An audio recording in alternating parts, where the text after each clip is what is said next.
Another thing I have to get off my chest, since I do love Arizona, although I'm not originally from here, lived all over the world.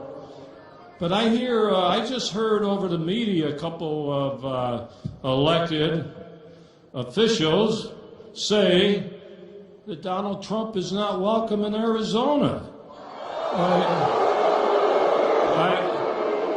I thought Arizona was part of the United States of America. So they're not saying we don't welcome all the people here from other countries illegally. They're not saying that. So don't go after our nominee, Donald Trump. You know how the game is played. Now, in March, we had another rally in the great town of Fountain Hills, Arizona. And you had some demonstrators trying to block the streets. So I had my deputies lock them up.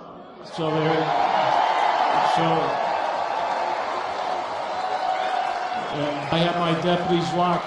And by the way, they were just found guilty. And because of that, we have a great senator, and a great mayor. They have to be related somewhat. The Kavanaughs. So I see John sitting there. John. No, the only reason I mention him, he had a bill passed. So now instead of getting 30 days, maybe they'll get 6 months to demonstrate. So, John, I got to thank you for setting the groundwork for that. You had the guts to get out front and do it. And the what? Pink? Did you say pink? Anyway, when I introduced Donald the first time, 12 months ago, I remember what I said. First of all, I told everybody our birthday is on the same day, which is an honor. It's Flag Day, June 14th. To me or to Donald? Both, okay. Of course, the year is different.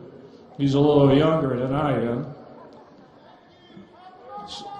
Thank you. Don't sing it. I got to keep going here. So thank you. Thank you. Then I said, there's a silent majority out there. I got a lot of good cheers when I mentioned that. That was a year ago, silent majority. There is a silent majority. It's not silent anymore. But yes, that's right. But I still think that you guys here in Arizona got him on going for the victory. I still believe that. And I think he does too. And here he is back again. Back again. The fourth time. Fourth time. I've been to his rallies. And that's another thing with the media.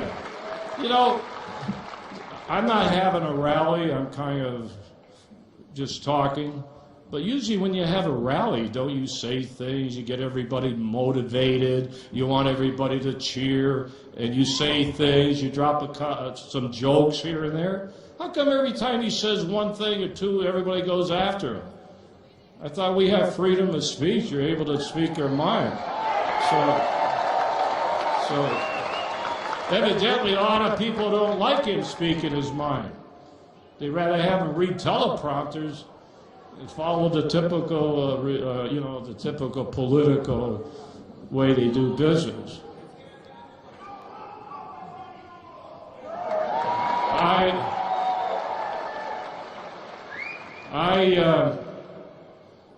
Of course, I was with him on the guns. If you remember, after Colorado, I went public, and I said anybody carrying a concealed weapon, they ought to use it if they happen to be in a place they have a rampart.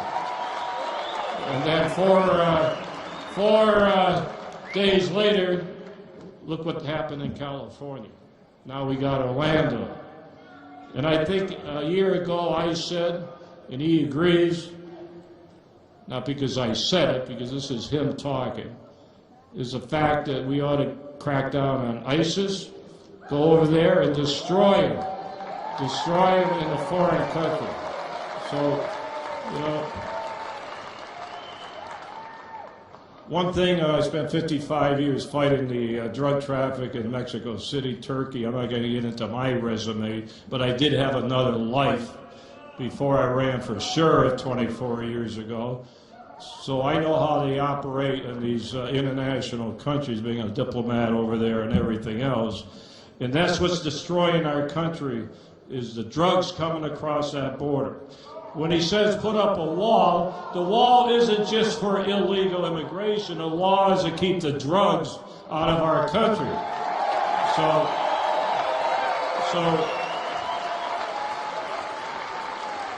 I remember when he was in New Hampshire, the same day, by coincidence, we locked up some people with 50 pounds of heroin, and he heard the people in New England, where I'm from, saying they were concerned about the heroin destroying their young people.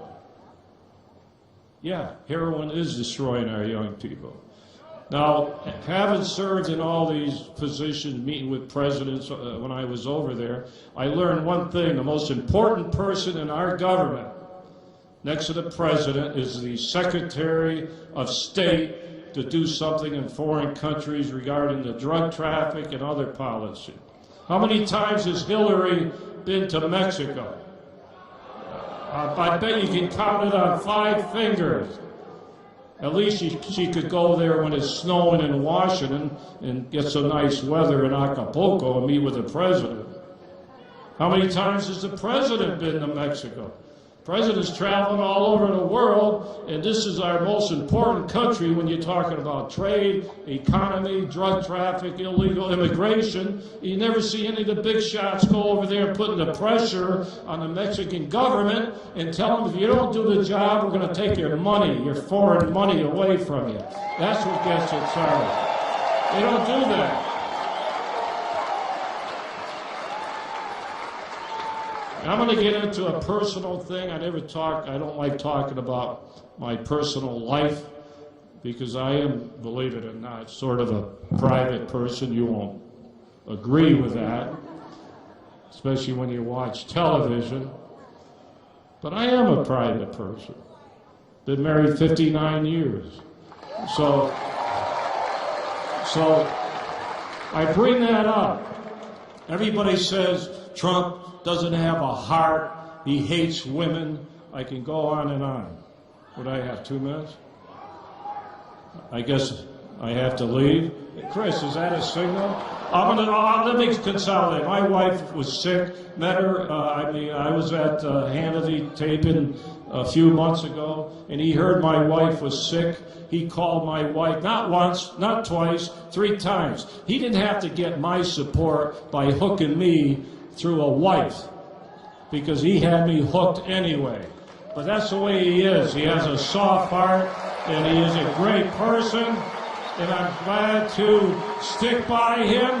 I'm going to stick by this guy to the bitter or sweet end. And thank you for doing that yourself. Thank you.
What's up?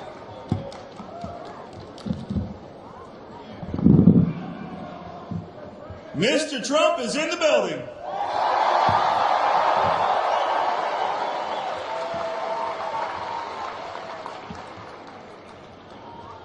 Well, my name is Jeff DeWitt, and I am honored to serve as your state treasurer and to represent Arizona in fighting for fiscal responsibility. Our country's political elite have forgotten that America was built with grit and hard work. And I don't believe they understand the economic ramifications of the laws they pass. As a businessman turned state treasurer, I'm a big believer that we cannot rely on the politicians to put us back on the path to prosperity.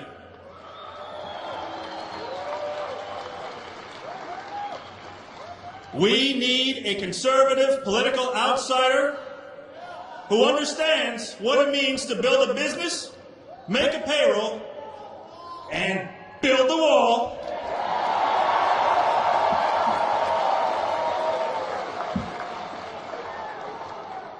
We have this and more in Donald J. Trump.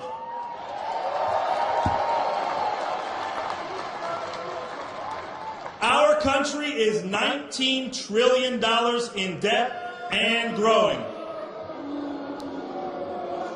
According to the U.S. Treasury data, right now, our country takes in more tax revenue from all of us than ever in the history of the U.S. We take in more than $1 trillion a quarter, and yet the politicians are still spending more than we take in by hundreds of billions of dollars a quarter.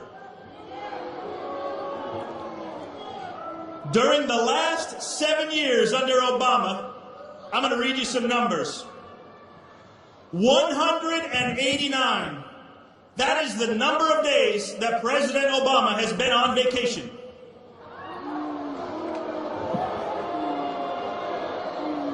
269 rounds of golf he has played while president. 2,484 less dollars the average American family makes since 2009. 4,154 is how much extra the average family pays in health care premiums. 5.5 million Americans have fallen into poverty under President Obama. 7 million hardworking Americans no longer have employer-sponsored health plans due to Obamacare. 13 million more people are on food stamps under President Obama, bringing the total to now 46 million people who receive food stamps. $71 million is the amount of taxpayer money that has been spent on Obama's vacations.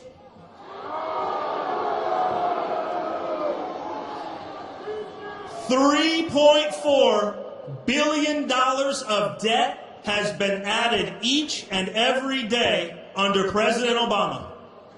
$3.4 billion.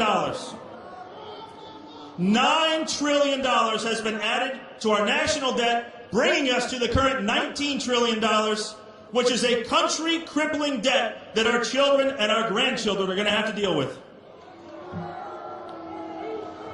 How much longer are we going to keep letting the lawyers and politicians make the economic decisions that are ruining our country? Anytime they say they found a great new way to spend more money that's not going to cost us anything, they're either raising debt or they're raiding a trust fund. We've seen that in Arizona here as well. Prop 1, 2, 3.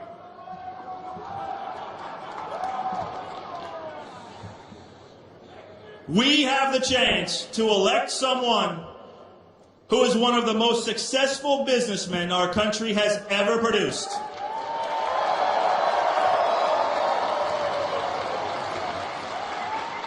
We have the chance to elect someone who is willing to take on the entrenched political elite to fight for the everyday working American.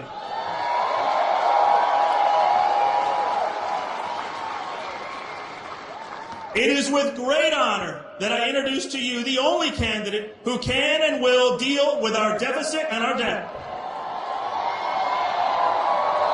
The only candidate with a common sense tax plan that will put more Americans to work, bring back jobs from overseas, and help our middle class once again prosper financially. As someone who has spent significant one-on-one time with him, I can tell you that Mr. Trump is one of the smartest and quickest minds of our time. His passion for America, our veterans, and protecting our freedoms is inspiring. But what may be his most admirable quality is his willingness to give back and serve our country, to make sure that our children and our grandchildren will have the same opportunities to live, work, and raise a family in the greatest country ever known to man, the United States of America.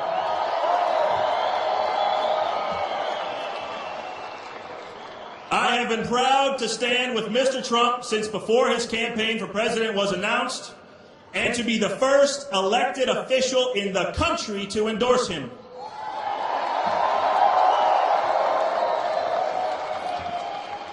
I am honored to now serve as the campaign chairman for Arizona to make sure that we bring home a win in November. Donald Trump split votes with 17 primary opponents and still wound up receiving millions more votes than any candidate in the history of Republican primaries of this country. It is now our job, you and me, right here, to do everything we can to make sure he wins the general election. President Trump will bring economic opportunity to all Americans. President Trump will revive our manufacturing by making our trade deals smarter. President Trump will put Americans back to work again. President Trump will make America rich again. President Trump will make our military strong again.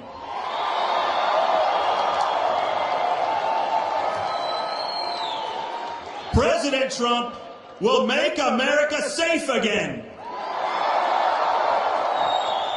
And ladies and gentlemen, Donald J. Trump will make America great again. Thank you.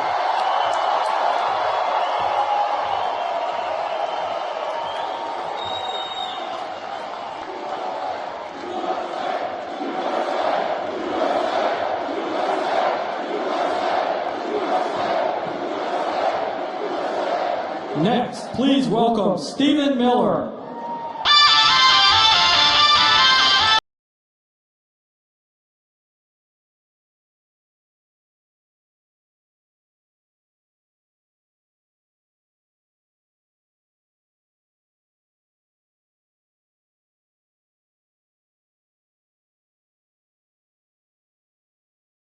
Doing today, Arizona.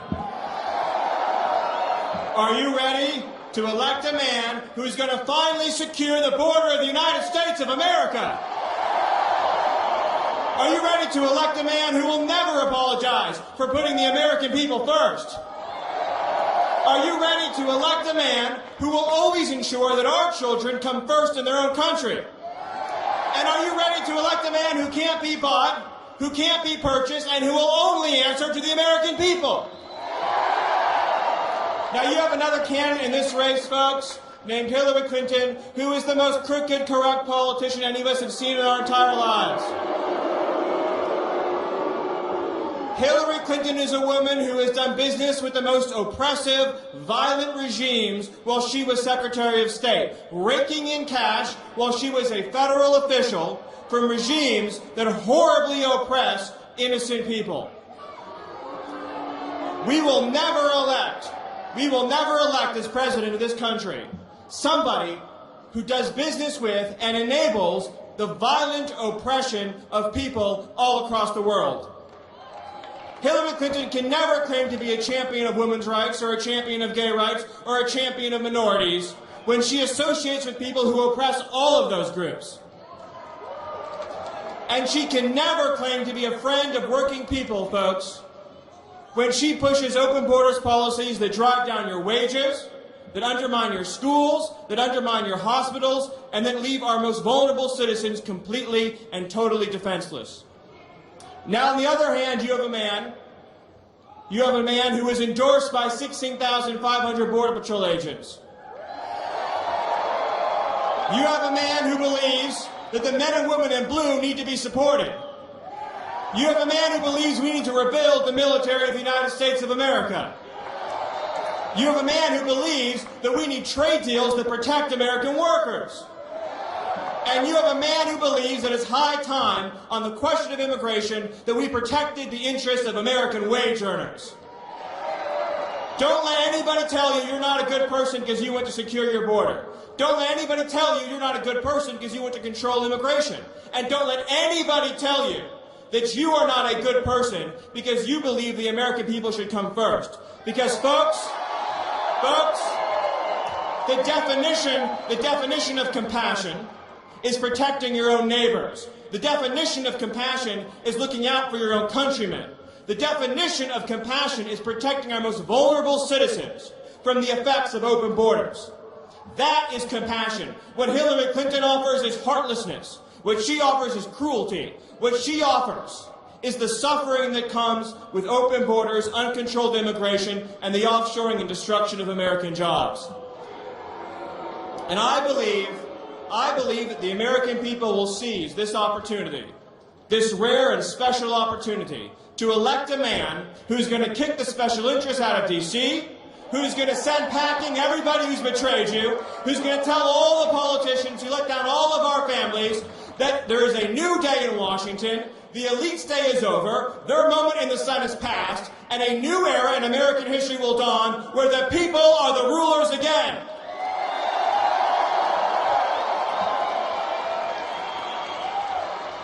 Are you ready, Arizona, to elect a man who's going to secure the border? Are you ready to elect a man who can't be bought? Are you ready to elect a man who puts people before donors? Are you ready to elect a man who's going to put the American people first, last, and always? Then I have an appeal to you. I have an appeal to each and every one of you.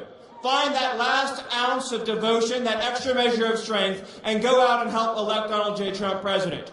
Do it on behalf of every American who suffered from open borders. Do it on behalf of every mother who had to bury her own child because of open borders. Do it on behalf of every factory worker whose job is sent overseas. Do it on behalf of every child living in the inner cities under decades of failed policies. Do it on behalf of your neighbors, your children, and your grandchildren who want to live in a country where the American people are not second-class citizens. Do it on behalf of all of them, and do it on behalf of all future Americans to come. Because if we don't take this opportunity, folks, it is not going to come again. So I'm going to ask you one more question, and I want you to shout so loud that everyone who betrayed you can hear you, everyone who let you down can hear you roar. Everybody who said borders don't matter, American citizens don't matter, the only thing that matters is special interest. I want all those people to hear you shake this stadium and know that a new day is coming in America. So folks, are you ready to send Donald J. Trump to the White House? God bless you. God bless this state. And God bless the United States of America. Thank you.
results of our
had a good time. Thank you. We're going to win very, very big in November, that I can tell you. We're going to roll with it. Wow. Thank you. We're having a time. We just got back. I was in Dallas. I was in Houston. I just left Nevada. And here I am. I'll tell you why. And you know, Arizona was really my first big speech. We had a tremendous crowd. And I won't forget it. But we had a crowd that was great, like this is a tremendous crowd.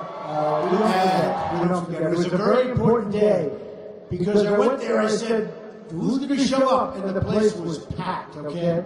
And it was packed. It was a very important day because I went there, I said, who's going to show up? And 1 year ago plus 2 days, and it was packed. Thank you, darling. She was there. She was there. You know, it was actually 1 year ago plus 2 days, right? We came down the escalator, and it was, who knew that this was going to happen? Who knew? I did.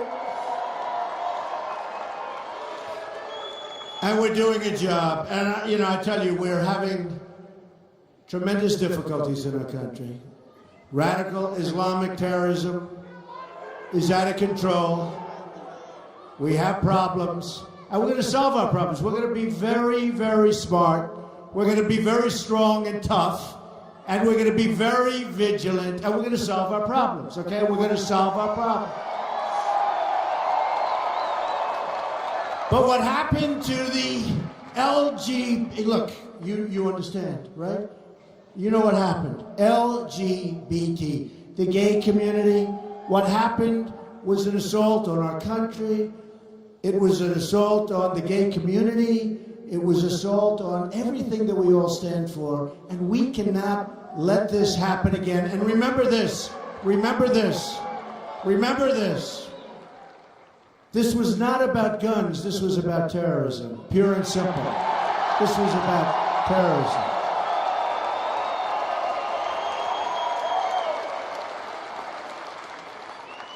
And we are going to protect, 100% protect our Second Amendment. 100%. And if in that club, where so many died and so many are so badly wounded and injured, if in that club you had some people, not a lot of people, because you don't need a lot of people, but if you had somebody with a gun strapped onto their hip, somebody with a gun strapped onto their ankle, and you had bullets going in the opposite direction, right at this animal who did this, you would have had a very, very different result. Believe me, folks. Very different result. But the people in there were totally defenseless. There was nothing they could do. And we want to stop it. We want to be smart. We want to stop it. Now, the National Rifle Association, they are great people. The NRA endorsed me. It was one of the earliest endorsements. I think it was the earliest endorsement they've ever given. And we have to stick. Look, Wayne and Chris and all of the people, we know so many of them. I'm a member. My sons are members, longtime members. They're great hunters. My sons they love hunting. And they love I'll tell you what, they represent so many of the people in this room. They represent the people in this room. But the National Rifle Association, and they don't get credit for what they do and what they stand for. These are great Americans. These are people that love our country, folks. These are people, it's a little bit like, you know, it's a little bit like our police. We have unbelievable people that protect us, all of us, and they don't get the recognition they should get, okay? They don't get it. So, a lot of things are going to change. You know, they all say when, don't say if, but look, when, if, We're doing well. We had a poll just came out yesterday. We're essentially even. We haven't really started. This is just the very beginning, but we haven't really started. But we have crooked Hillary. She is so bad in so many ways. You know,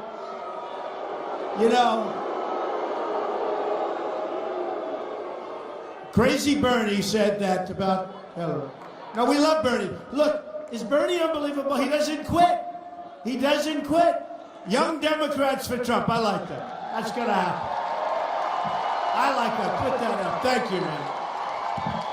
Now, say what you want about Bernie. He doesn't quit. He's in there pitching. And you know, I agree with Bernie on certain things. And I'll tell you where we really agree with Bernie is trade. Because he knows our country is being ripped off on trade like no country has ever been ripped off. We're losing our jobs. We're losing our manufacturing all over this country, all over the United States. And you know when it really started? With NAFTA. And NAFTA was signed by who? Bill Clinton. It's probably the most destructive economic act ever signed by our country. There's never been anything like this. When I won primaries, I'd go to New York and Pennsylvania and Connecticut and all these different states, New England. I mean, all over New England, you have to see it. But no matter where, all over the country I'd go, and you would see, it was so horrible. You would see factories that were vibrant 20, 25 years ago, and now they're worthless. They're sitting there rusting, rotting, and falling down. And all taken out of our country. And these are jobs that were moved to other places. And folks, that's not going to happen anymore. We're bringing our jobs back. We're bringing our jobs back. We're bringing our jobs back, folks. And they're coming back big league. And we're not letting our companies leave so easily anymore. You know, I won Indiana, the state of Indiana. One of the reasons was Bobby Knight. That was one of the reasons, right? 900 games he won. Bobby Knight was great, and we had great support in Indiana. We had great support everywhere. But I will say this, in winning Indiana, as you know, Carrier Air Conditioner announced they were leaving Indianapolis, right? And it just worked out that the timing, they let 1,400 people go, and we can't let this kind of stuff go any longer. They're moving to Mexico. And I would say very simply, congratulations, you're moving to Mexico. Every single air conditioning unit that you make in Mexico that comes across what will be a very strong border with a wall, by the way, a very, very strong border. You're going to pay a 35% tax on that unit, and you know what? Number one, they're not leaving, and if they already left, like many other companies, we're going to make a lot of money, folks. We're going to make a lot of money. And you know what? These companies are going to move back because we're the bank that they all steal from. If you look at China, we have rebuilt China by our stupidity, by allowing these massive trade deficits. We have rebuilt China. You look at their trains that go 250 miles an hour, and ours chug, chug, chug. Honestly, we're like a third world country. But if you look at some of these, actually, you go to the Middle East, you look at some of the airports, you look at some of the roadways and the highways, you look at the bridges that they're building in China. All over China, bridges. You don't build bridges here very rarely. Do you see bridges going up here? You have one in San Francisco. It's being built by China. With, by the way, massive cost overruns. You think they're going to make a couple of dollars? I think so. Massive cost overruns. So we're going to change it around, folks. We're going to change it around. And we're going to make this country so strong and so great again. It's going to be a great, great thing.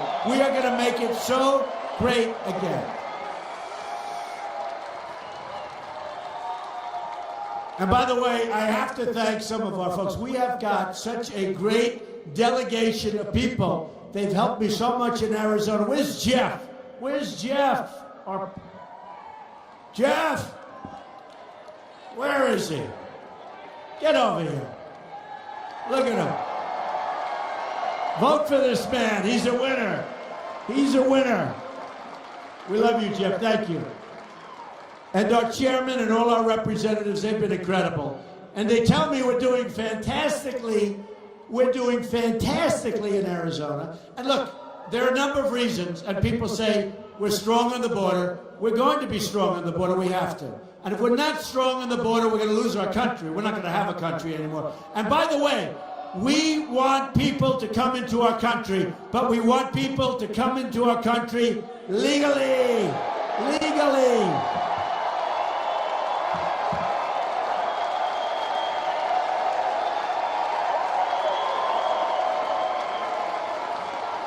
We want them here legally, folks, and it's going to happen. Now, people talk about the wall. Has anyone ever heard about the wall?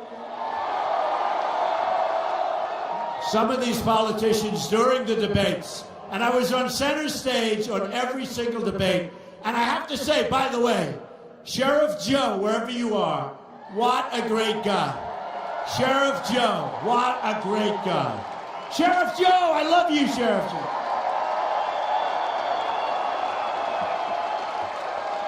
What a great guy. So, Sheriff Joe endorsed Trump. And I want to tell you, I got the endorsement of 16,500 Border Patrol agents.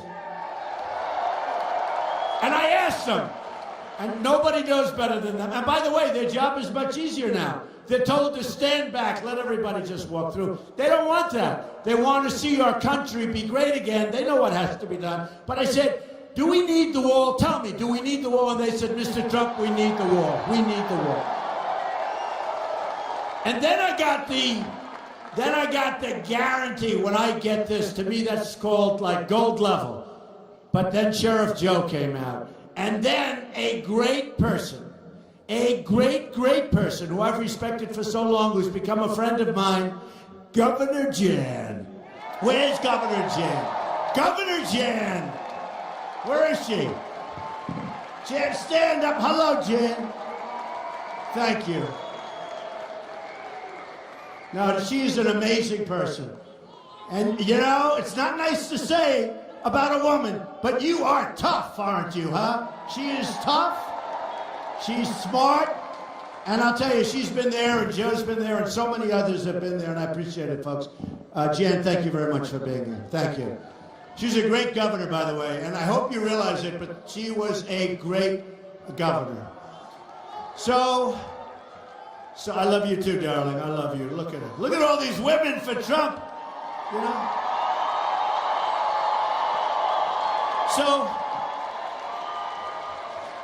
So in the polls, I'm doing unbelievably, like almost record-setting with men for Trump. But I want women for Trump. The hell with the men, right? I want women. And I think I'm doing very well with women. I think I'm doing very well with women for Trump. We have so much in Las Vegas, just having left Las Vegas. Thank you very much. Thank you.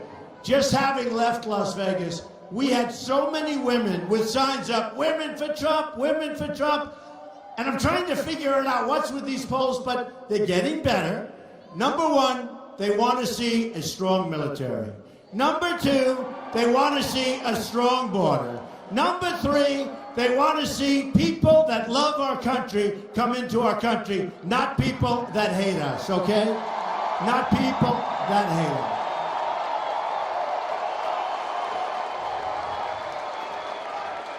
And I think that's doing very, very well. I think that's good. And I have to say this.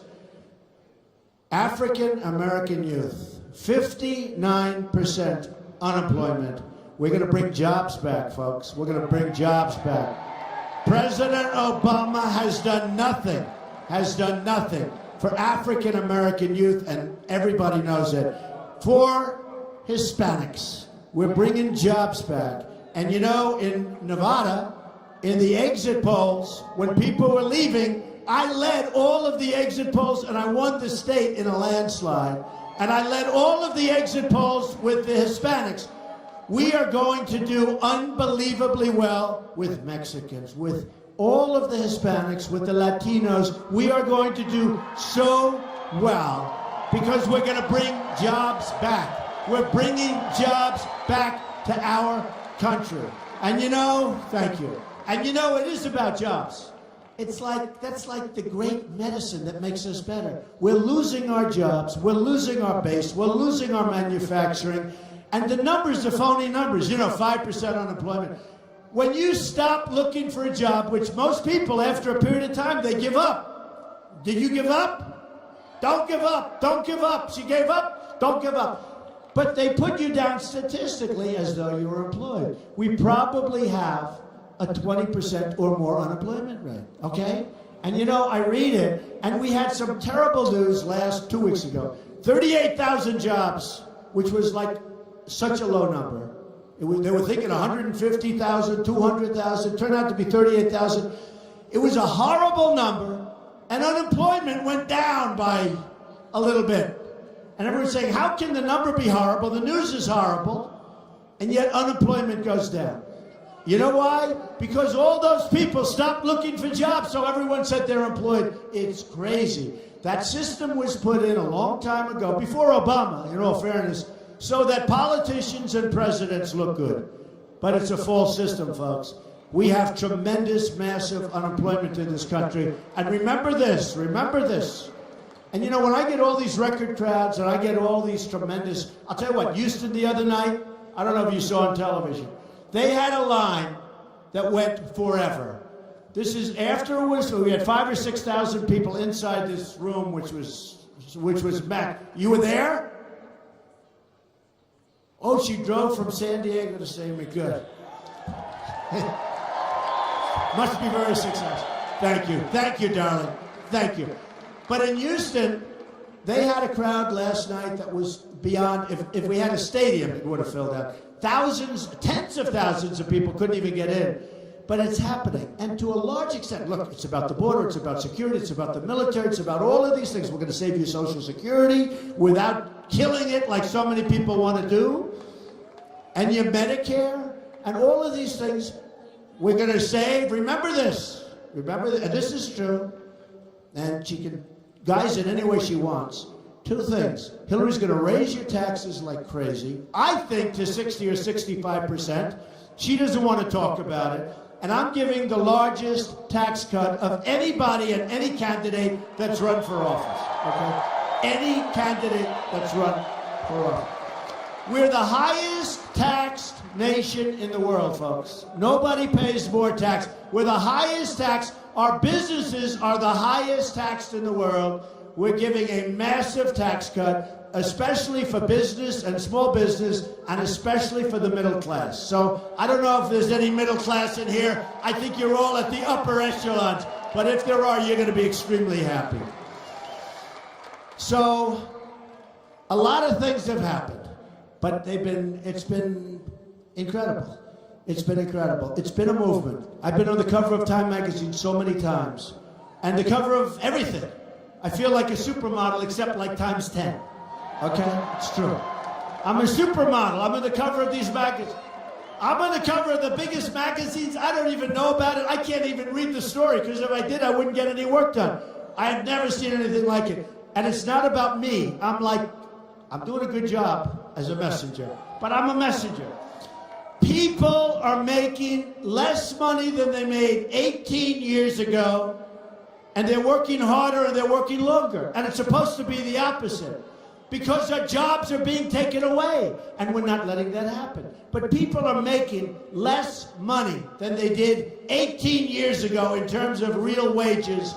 And you know what? That can't be, folks. And you know what? They're also bad jobs. They're considered bad jobs. They're not good jobs anymore. Our good jobs are in other countries. Our good jobs are disappearing. These are bad jobs, and even the opponents, my opponents, admit they're not good jobs. And then you have a lot because of Obamacare, which we're going to terminate, by the way, 100% and replace. But because of Obamacare and other things that they have messed up, but because of Obamacare, you have so many part-time jobs. People that never had a part-time job in their life, they always had jobs. And companies are taking people that have been with them for 20 years and more, and they're saying, I'm sorry, I love you, you're great, I have to make you part-time. Because they want to get away from those horrendous Obamacare rules and regulations. Speaking of rules and regulations, the taxes are high, but people tell me, and small business people and everybody tell me, if they had a choice between taxes, big cut, which we're doing, and getting rid of some of these massive regulations, they will take getting rid of the regulations. It's even more important. They can't even go to work anymore. The regulations are so stifling. So that's another thing we're going to do. We're going to get rid of a big, big percentage of the rules and regulations. We're going to get rid of Dodd-Frank to a large extent so that the banks can loan you money, which right now they don't loan businesses money. You know the banks, you go to the banks, folks, you go, unless you have more money than you're asking for, they don't want to loan you money because the regulators are running the banks. And you need money to start businesses. You can't start businesses anymore. So many of my friends that started businesses, became very successful, employed a lot of people. So many of my friends tell me it's just so sad. They can't do it. They can't do it. And they would never be able to do today what they did 10 and 20 years ago. Would never be able to do it. So we're going to bring it back. We're going to bring it back. Now, let me just tell you. So there's one thing that came up because it's sort of interesting. So in the history of the Republican Party, we got the most votes ever. More than Ronald Reagan, who we love, more than Richard Nixon, more than Dwight Eisenhower, who, in all fairness, he did win the Second World War, you know, I mean. So we got more votes. We won 37 states. We won the primaries in a landslide. I'm proud to say, by the way, I spent my own money, but I spent $50 million, my own money, won the primaries, and let me just tell you, I spent less money than anybody and had the best result. Isn't that what we want as the president, right?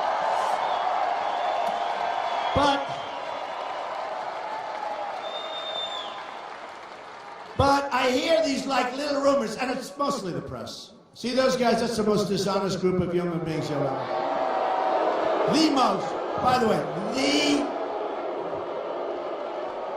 the most dishonest group. And they understand. But they wanted to, you know, they like to start. I mean, one of these groups said today that Donald Trump, now think of this. First of all, it's illegal. Second of all, the last thing I'm doing, Donald Trump may sell his campaign. May sell it. I mean, but think of it. May sell it. He wants $150 million. Can you believe this? Donald Trump may. Number one, you can't do it. Number two, you could offer me 5 times that amount, and I wouldn't do it. One of the people was supposedly quoted, he might do it for $5 billion. Now, for $5 billion, I guess we have to think about it, right? But this is Politico, which is a total rag, which you have never seen. They quote people, it's always anonymous. An anonymous source said, the anonymous source doesn't exist. I'm telling you, CNN is terrible. Terrible. Honestly, CNN is CNN. You know, they always do the breaking news. Right? Breaking news. Trump may sell his thing. You know, you got to see. But the new one is this. So we win with the largest number of votes ever, almost 14 million. Over a period of like almost a year, spend a lot of our money and our guts, right? We go through this really tough primary season. I'm competing against 16 other very bright people, senators and governors, and, you know, Charles Krauthammer said, prior to my getting it, he said, this is the most talented group perhaps ever assembled or since the Second World War. And I'm saying to myself, maybe I shouldn't run. Then I ran and boom, boom, boom, boom. I don't know, this talent with these politicians, other than my politicians that are here with us today, like Jan, other than that. But so what's that? So we go in and boom, boom, boom. We knock one after another after another. It's a beautiful picture, right? Don't we love it? We love it. But yesterday with CNN and a couple of the others that there may be a movement to try at the convention. You gotta stand.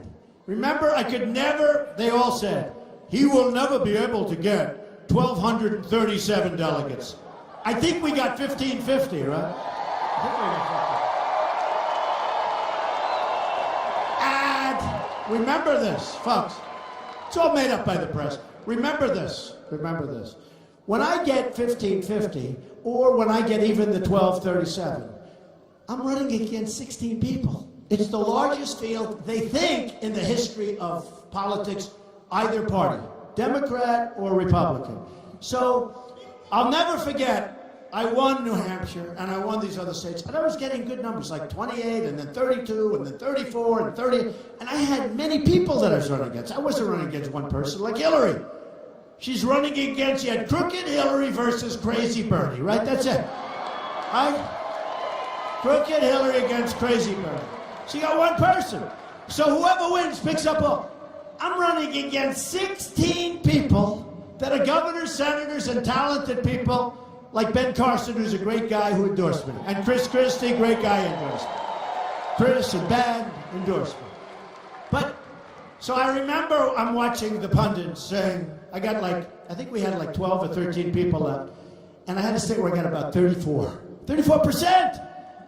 And they said, he has not cracked 50%. How can you crack 50% when you have 14 people that you're running against?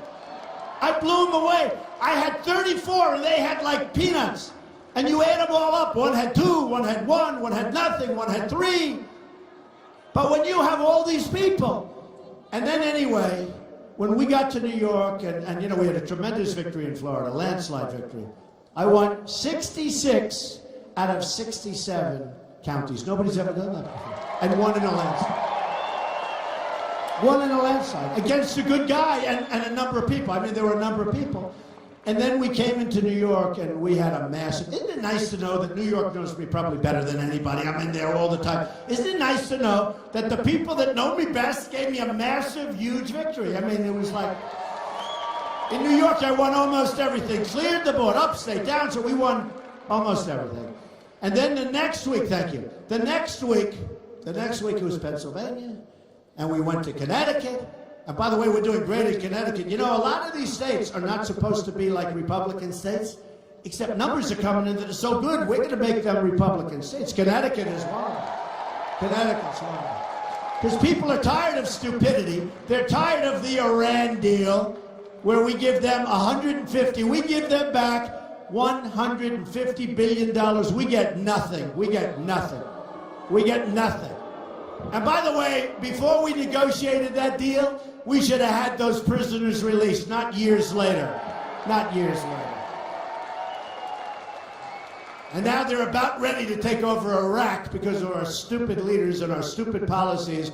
And they're about, which by the way, blows the Iran deal away, because Iraq has among the greatest oil fields and oil reserves in the world. Okay? They're going to get the whole thing. What have we done, folks? What have we done? You know, for years they fought and fought and fought, and then they rest. And then they fight and fight, but they were the same militarily, right? They didn't move. They go 10 feet, 10 feet, 10 feet, rest. And we gave them everything. We blew out one of them, and now we don't know what the hell's going on. We don't know what's going on. And now you have the migration, and now you have people coming into our country and coming into all of the European countries. And you look at Germany, what a mess Germany is. I have friends from Germany. We're so proud of Germany for so many years. And they say, we love our country, very, very proud. Members of clubs that I have in Florida, Mar-a-Lago, so proud. And now they're saying, we think we're moving. We're leaving Germany. Okay, we're leaving. They say we're leaving Germany. What they've done is incredible. And we're doing the same thing. We're taking in millions of people that we don't know who the hell they are. They don't have documentation. They don't have paperwork. It's going to be a problem like you've never seen before. And you're going to have a situation. You look at Orlando, and you see how bad that was. Sadly, folks, unless we get really tough and really smart, it's going to happen again and again and again until we really know what the hell we're doing, because we don't know what we're doing. We just don't know. So we're going to be different. We're going to be tougher. We're going to be smarter. We're going to bring our jobs. We're going to have borders. We're going to have the wall. We need the wall. We have to stop the drugs. We have to stop.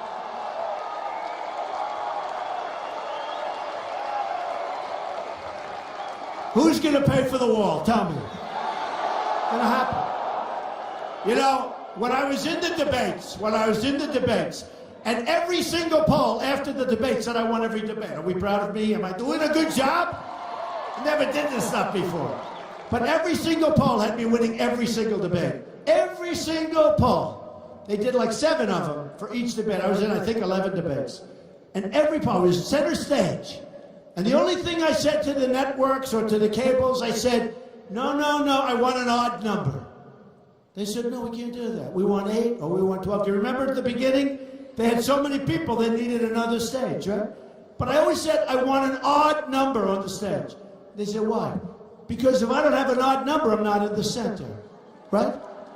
I was center stage on every single debate, representing you. I need this like a hole in the head, folks. Representing you.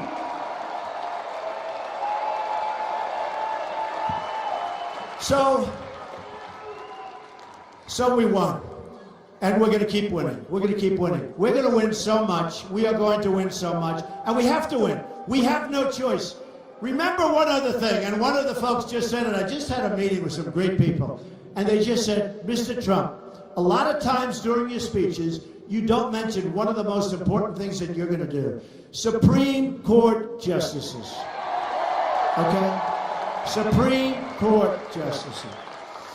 And we're going to put in great intellects, conservative people, highly vetted, highly respected. We're going to have great Supreme Court judges. Now, if Hillary Clinton gets in, folks, we've got Venezuela. Take a look at what's happening in Venezuela.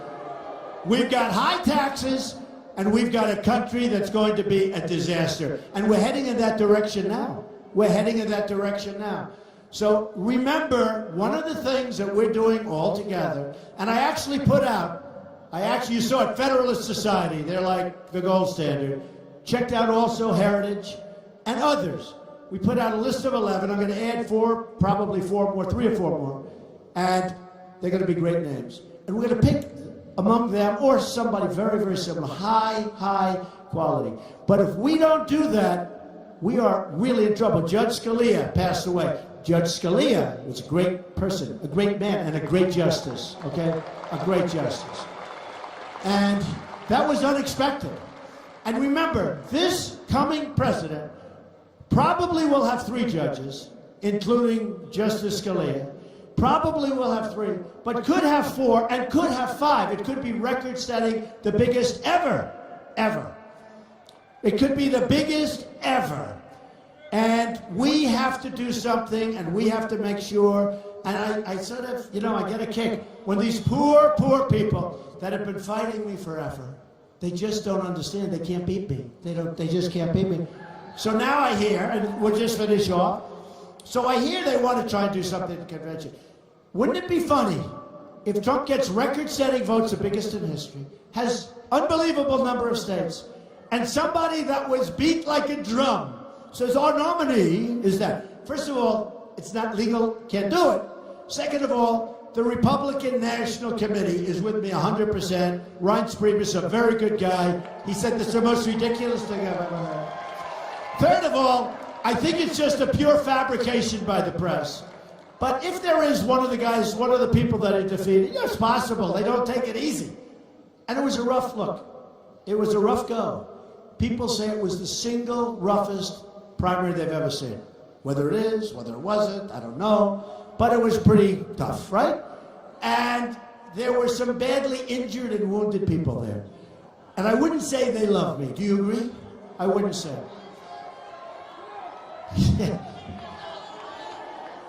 You people, you're worse than I am. You're worse than I am. But I understand it. But just so you know, it's really fabrication by the press. They want it so badly. It was all over. We have breaking news. You ever notice that with these guys, every story is breaking news? If the woman in the front sneezes, ladies and gentlemen, we have breaking news. We have breaking news coming out of Arizona. The very nice woman with the red shirt on and the big Trump sign, she sneezed in the front row. Now, everything's breaking news. It's breaking news. Well, this is not breaking news, folks. We have it. We have great support. We have some Republicans that aren't there. I mean, even some that have endorsed me that just aren't there. And we'll we'll find out what we do about that situation. But we have, and the sad part is, we have tremendous support. But nobody mentions the support. When somebody like Jan, or like Sheriff Joe, or like, that's it. That's it. They don't mention. They don't mention. But we have tremendous support, unbelievable support, actually. In fact, one of the more honorable groups they started mentioning that we have, great. But let me tell you something. The Republicans should stick together. I don't think it's going to matter that much in terms of whether or not I win, I'll be honest. Because I really ran as an outsider, even though I used to be total establishment. Hate to tell you, but before, think of it, 1 year, 2 days. But before I ran, it was very much, I shouldn't tell you, you'll leave immediately. But I was sort of establishment. I used to give vast amounts of money, right? And now, as soon as I ran, I became an insurgent. I became an outsider. Guys that were my friends is here an outsider. And you know why? Because I'm going to do what's right for you. I'm not going to do what's right for them. I know the game better than anybody.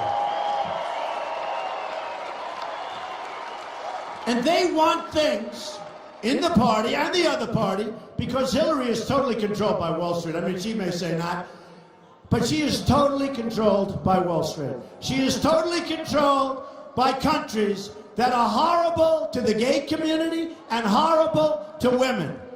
She is totally controlled. She's been given tens of millions of dollars by countries that treat women horribly. They use the word, by the way, enslave. By countries that treat women horribly, enslaved, and countries that kill gays. They kill gays. They push them off of buildings and they kill. And she's taking money and she's letting more of them come into our country.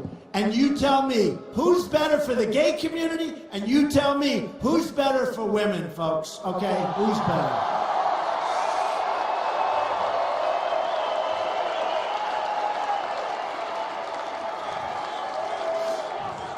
So just to finish off, thank you. Got some really young, powerful people here. Thank you.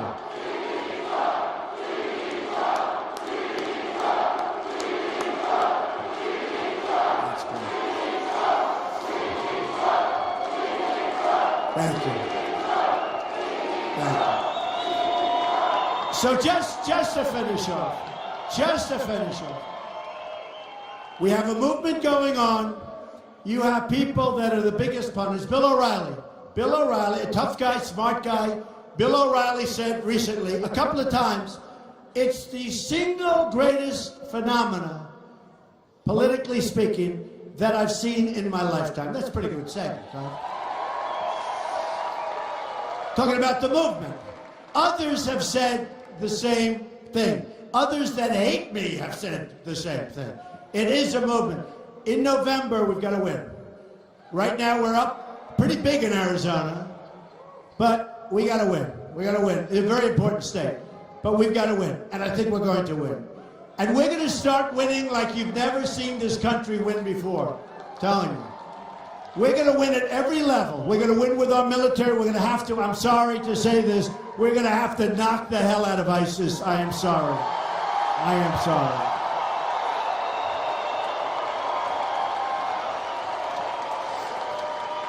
We are going to win for our vets. Our vets have been mistreated, and you know better than anybody. Arizona knows better than anybody, because nobody has been treated worse, and there is no more corrupt group in terms of government than what's happening with the V.A.A. in Arizona. You're the poster child for everybody.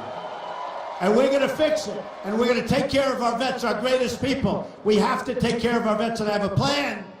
And you've all seen the plan, and people love the plan. And we're doing great with the vets. But forget about doing great. We're going to take care of the situation with our vets. Our vets are dying while they wait for a doctor for a simple procedure, and they die. They have to wait so long. So we're going to take care of our vets. We're going to win with our vets. Ready? We're going to win. And we're going to knock out Common Core. We're bringing our education local.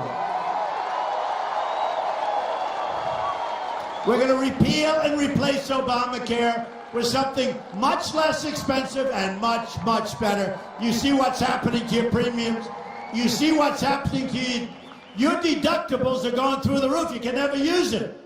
Unless you die a really long, long, horrible spell and then go at the end. The deductibles in Obamacare are so high that you'll never be able to use it. Your premiums, I just left Texas, your premiums, Blue Cross, Blue Shield, through Obamacare, just were raised to 60%, folks. 60%.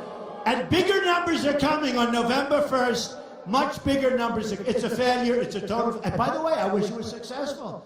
I don't mind saying I don't have to fix everything. I wish it was successful. It's a disaster. We're going to fix Obamacare. We're going to repeal it and replace it. Okay?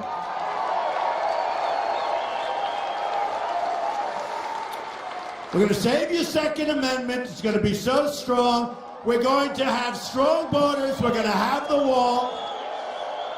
People are going to come in, but we're going to have strong borders. You're going to be proud of your country again. And we are going to make great trade deals. We're going to bring back our jobs. We're not going to let our jobs go very easily. And if they do go, there's going to be consequences for the companies that closed up, fired all these people, and make their products someplace else. There are going to be very serious consequences. And here is the bottom line. We're in Arizona. We're in Arizona, which is a great state. Although I wouldn't want to play golf today. I tell you, that's pretty hot out there. It's pretty hot out there, folks. But I'll be President Trump. I'll be in the White House, and I will be getting a call from one of my people saying thousands and thousands of people, Mr. President, are calling from Arizona. They're devastated. We're winning too much, Mr. President. They don't like it. They're not used to it. They can't take it. They're having a hard time handling it. Mr. President, sir, they don't want you to win so much. You're winning with the military. We're going to beat ISIS. You're winning with the border. You're winning with trade. You're winning for our vets. You're winning with everything, Mr. President. You're driving the people of Arizona crazy. And I'm going to say to them, call those thousands of people back and tell them we're going to continue to win because we're going to make America greater than ever before. I love you. Thank you, Arizona. Thank you. Thank you, Arizona. Thank you.